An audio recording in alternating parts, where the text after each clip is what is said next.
Assalamualaikum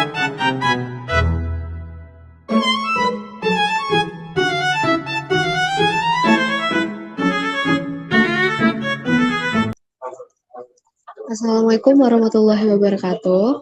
Sebelumnya saya ingin mengucapkan terima kasih kepada Bapak Muhammad Amri Arfandi SKM MKM selaku dosen pengampu pada mata kuliah Epidemiologi Penyakit Tidak Menular ini. Sebelumnya kami dari kelompok 3 yaitu penyakit jantung koroner atau PJK.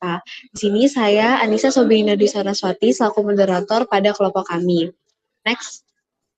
Berikut adalah NIM dan nama dari kelompok kami. Next.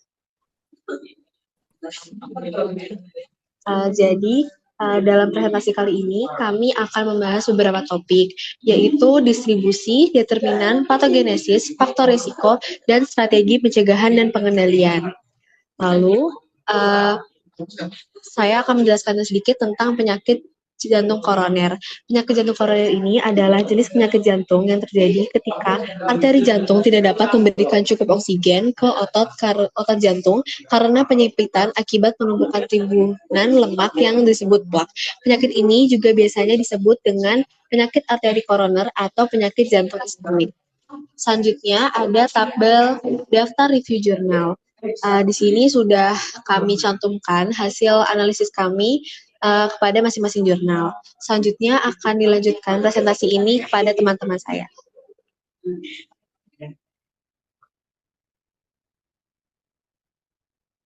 Baik, sebelumnya perkenalkan nama saya Fanin Kanita Tanajuan dengan NIM 025. Jadi di sini ada distribusi WTO atau waktu, tempat, dan orang. Berdasarkan data dari 6 jurnal yang berbeda, dapat disimpulkan bahwa penyakit jantung koroner atau PJK adalah masalah kesehatan yang tersebar luas di berbagai wilayah di Indonesia, seperti Makassar, Yogyakarta, Kupang, Bangka Belitung, Banda Aceh, hingga Surabaya. PJK secara umum lebih sering diderita oleh laki-laki dan umumnya menyerang kelompok usia produktif hingga lansia, khususnya di rentang usia 56 sampai 69 tahun. Data yang dikumpulkan dalam rentang waktu 2017 sampai 2024 menunjukkan bahwa PJK terus menjadi isu kesehatan yang signifikan.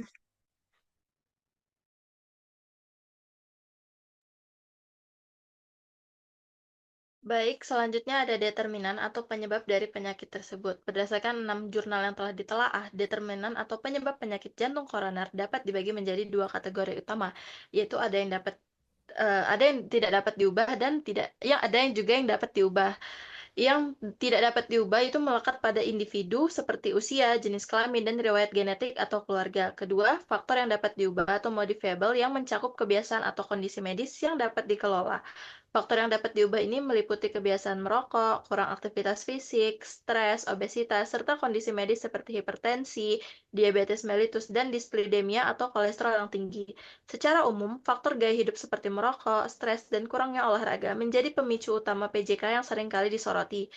Kemudian, pada jurnal pertama ditemukan determinan yang bukan hanya tentang faktor fisik, tetapi juga perilaku. Ditemukan adanya kurangnya pengetahuan pasien dan keluarga mengenai penyakit PJK ini, yang diperparah oleh kurangnya inisiatif untuk mencari informasi. Selain itu, ketidakmampuan pasien dalam memahami informasi dari dokter dan ketidakpatuhan terhadap saran medis menjadi hambatan besar dalam pencegahan dan penanggulangan penyakit jantung koroner. Hal ini menunjukkan bahwa edukasi yang lebih baik dan upaya peningkatan kepatuhan pasien sangat krusial untuk mengatasi masalah ini. Next.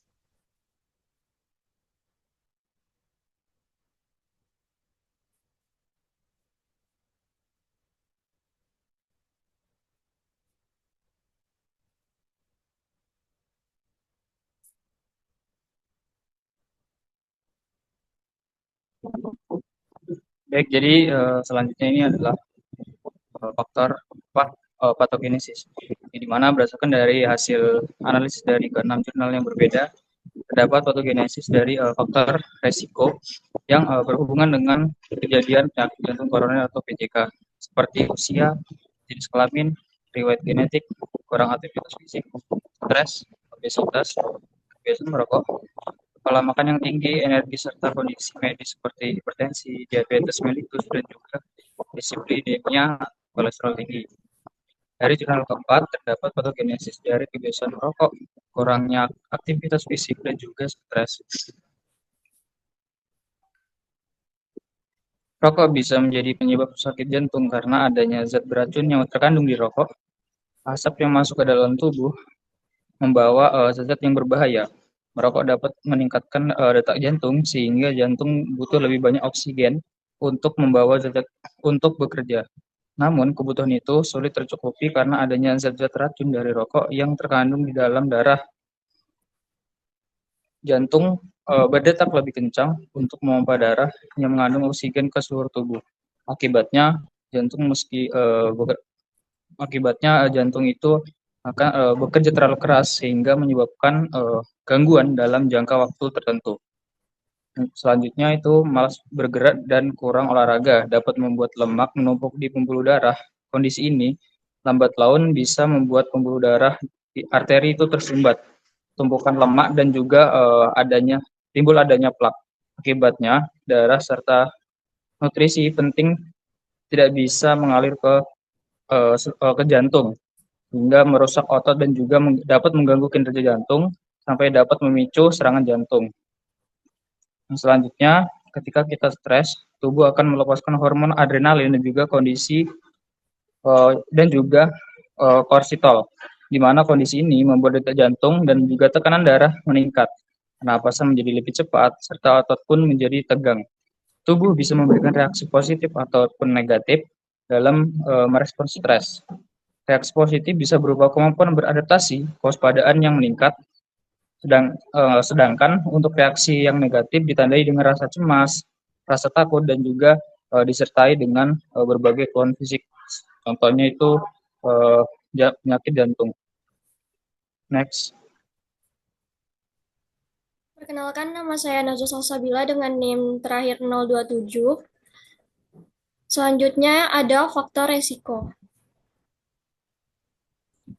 Faktor risiko ada yang pertama, faktor yang tidak dapat diubah, yaitu usia yang rentan, usia produktif 15-64 tahun, dan usia di atas 40 tahun pada pria, dan usia di atas 65 tahun pada wanita, dan usia lanjut. Selanjutnya ada jenis kelamin. Biasanya rentan terjadi pada laki-laki, namun juga ada pada wanita. Selanjutnya, karena faktor riwayat keluarga atau faktor genetik. Kedua, faktor yang dapat diubah, seperti gaya hidup tidak sehat, seperti merokok, kurang aktivitas fisik atau olahraga, pola makanan tidak sehat, tinggi karbohidrat, lemak, kolesterol, dan konsumsi minuman yang beralkohol.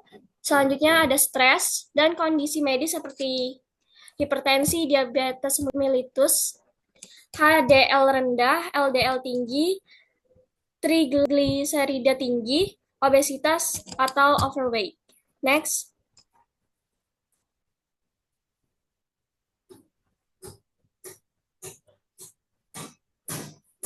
Baik, sebelumnya perkenalkan nama saya Andi Gita Yuskia dengan NIM terakhir 035. Jadi selanjutnya ini kita masuk ke bagian strategi pencegahan dan pengendalian penyakit jantung koroner atau PJK. Berdasarkan hasil telah dari 6 jurnal, bahwa strategi pencegahan dan pengendalian PJK meliputi upaya promotif, preventif, hingga pengelolaan faktor risiko yang komprehensif. Yang pertama itu ada pencegahan, seperti edukasi dan literasi kesehatan melalui penyuluhan, konseling, leaflet, poster, dan media lain. Yang kedua, promosi hidup sehat seperti pola makan seimbang, olahraga teratur, cukup tidur, berhenti merokok, dan alkohol. Selanjutnya, manajemen stres dengan pola hidup teratur, pemeriksaan kesehatan rutin seperti tekanan darah, kolesterol, dan gula darah. Selanjutnya itu yang terakhir ada peran tenaga kesehatan dalam promosi dan edukasi di rumah sakit maupun komunitas. Selanjutnya itu ada yang kedua, pengendalian. Di sini ada kontrol faktor risiko seperti hipertensi, diabetes, dislipidemia, dan obesitas. Yang ketiga ada optimalisasi pelayanan preventif dan promosi kesehatan di rumah sakit. Yang keempat ada dukungan keluarga dan komunitas untuk menjaga pola hidup sehat. Dan yang terakhir itu ada pendekatan holistik pencegahan primer seperti sekunder dan tersier. Next.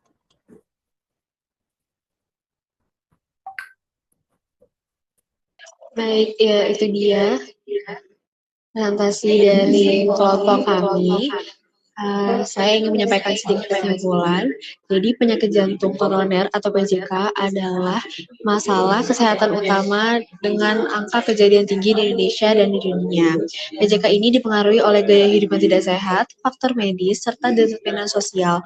Mekanismenya berkaitan dengan aterosklerosis yang menyempitkan pembuluh darah jantung. Pencegahannya itu dapat dilakukan lewat pola hidup sehat, deteksi dini, pengobatan faktor resiko, dan peningkatan layanan kesehatan. Berikut adalah daftar referensi yang kami gunakan. Selanjutnya adalah pertanyaan. Kami sudah mendapatkan pertanyaan dari kelompok 3, yaitu dari Nadia Ulia Asti dari kelompok 2. Pertanyaannya adalah, banyak kasus PJK di Indonesia baru terdeteksi saat serangan jantung sudah terjadi. Menurut kalian, apakah screening massal seperti EKG rutin, pemeriksaan profil lipid layak dilakukan di Indonesia mengingat keterbatasan biaya dan sumber daya? Bisa dijawab ya teman-teman pertanyaannya. Baik, saya izin menjawab. Jadi, screening massal untuk penyakit jantung koroner atau PJK di Indonesia itu belum sepenuhnya layak saat ini. Meskipun ideal untuk deteksi dini, penerapannya terhambat oleh biaya tinggi dan keterbatasan sumber daya, seperti kurangnya alat dan tenaga medis di banyak daerah. Namun ada solusi juga yang lebih realistis untuk fokus ke screening pada kelompok berisiko tinggi, misalnya penderita diabetes atau hipertensi. Edukasi masyarakat tentang gejala dan cara pencegahan PJK, penguatan fasilitas kesehatan primer agar mampu melakukan deteksi awal secara lebih efektif.